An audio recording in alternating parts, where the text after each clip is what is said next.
and it's great to be back. So I was gone for a few weeks, and now I'm back with a new episode and a new review. So as you saw in the opening, I saw Fast Five this weekend. Wait, you thought I saw Prom too?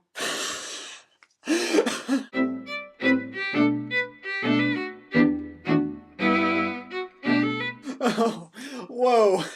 I was I was joking. That was a joke. I Okay. In all seriousness, I just actually didn't have enough time to see two, so I just went to Fast Five, and I had a lot of fun with that movie. It was a really good movie. So let's get started. Here are my thoughts. So I thought this installment of the Fast and Furious series really brought back a lot of the things that made the first ones so great and so memorable. Those things being characters, a fun story, and lots of amazing car and action scenes. This one, by far, is probably one of my favorites. It had all the characters that we loved from previous movies are back. There's a lot of fun chemistry between the characters. You get all the things that we loved from previous movies back in this one. Actually, the whole movie ties up very nicely with all the other films. It makes it flow very well. The story is completed pretty well after this movie. They do, however, lead into the next film because they are planning a Fast Six. I was fine with this.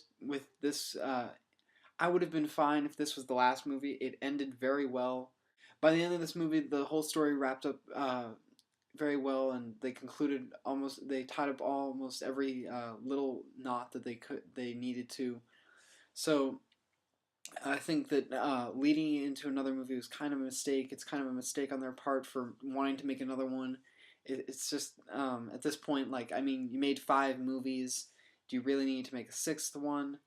But I mean, they could pull it off. They could make it really good, or it could just be like, you know, like Too Fast, Too Furious, or Tokyo Drift or something. So, I mean, the way they brought back Vin Diesel's girlfriend, who had supposedly died in the last movie. So I thought that was, I mean, I didn't know how they were going to lead into the next one, but that was a really interesting way to lead in. Um, I mean, she is played by Michelle Rodriguez. Her character in the story is really interesting. She always had a real power and essence on the screen in these films.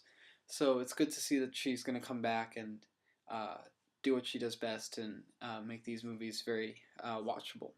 So I would say there are about 3 major heist scenes involving cars. There's about 2 or 3 big fight scenes, and all of them are done great, and they're absolutely stunning. It's a lot of great action that's very new. It's not like you aren't feeling like you're rewatching any of the old movies or like you're seeing some other movie that you've already watched. It's very fresh. It's very new. Um, they brought a lot of the past movie, a lot of the most recent films haven't used so much of the cars as we love to see, and this one definitely brought them all back. It brought the whole the whole energy of the first movie really back into spirit and made everything really made this movie just stand out a lot more and made it absolutely fun to watch. So while they bring back a ton of the great characters from the other movies, they, however, don't quite develop most of them enough. I mean, each of them has a little bit of background, but you don't know quite enough to get into any of the characters and really connect with any of them. So I think on that part, they could have just done a little bit better. I would have liked to see more of that between, especially the 2 main characters, Paul Walker's character and Vin Diesel's character. So just a little more about, like, I mean, when they're having scenes where they're just talking together, just to give a little more information about each of them would have been a lot better for the whole movie to flow just a little more smoothly. And um, besides that, I loved all the characters, and they really worked out very well. So between all the characters, there's a lot of cheesy dialogue, but some of it's pretty fun, and you can get past it because the personalities of who these characters are supposed to be, it fits them pretty well. So even though there's a lot of like bad dialogue, a lot of bad like one-liners, they make up for it in just because that it's so it's just the style of how these films have always been, and you don't even know, you hardly notice it at all, and it just fits with the whole franchise. So out of all the previous movies, this is definitely one of my favorites. I like the first one a lot too, but this is definitely right up there. It's I would even say it's probably my favorite. I loved Dwayne Johnson in this. He was a great addition to the cast.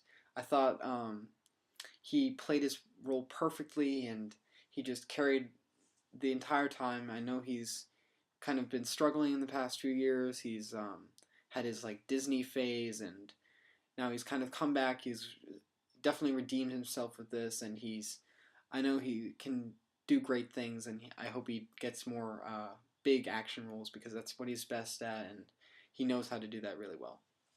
So this one, I would definitely recommend seeing in theaters. It's an outstanding summer movie. It brought all the great elements. It brought a lot of action. It brought a lot of like uplifting feelings, and because it ties in so well with the other movies, it's great for all the fans of the series, and definitely something I would recommend seeing as soon as you can.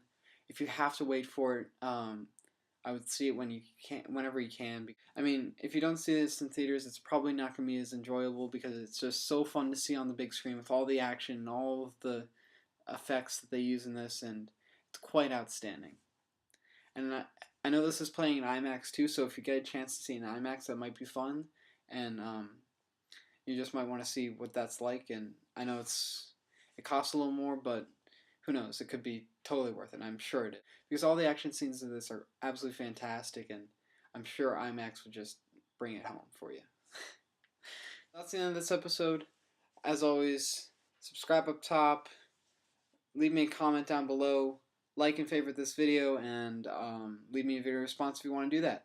I may or may not have an episode next week just because I won't have internet. I'm sorry if I don't, because I really would have wanted to review Thor, and I was going to do Thor, and I was going to do Hobo with a Shotgun, so if I don't get to see those, I'm really sorry, and I will hopefully make up for it in whichever episode I do next. So, I'll see you guys next time, and today's question of the day, in the spirit of the Fast and the Furious franchise, what is your favorite Fast and Furious movie? Wow, it's good to be back. Can I resist? You cannot resist. You cannot resist. Yeah.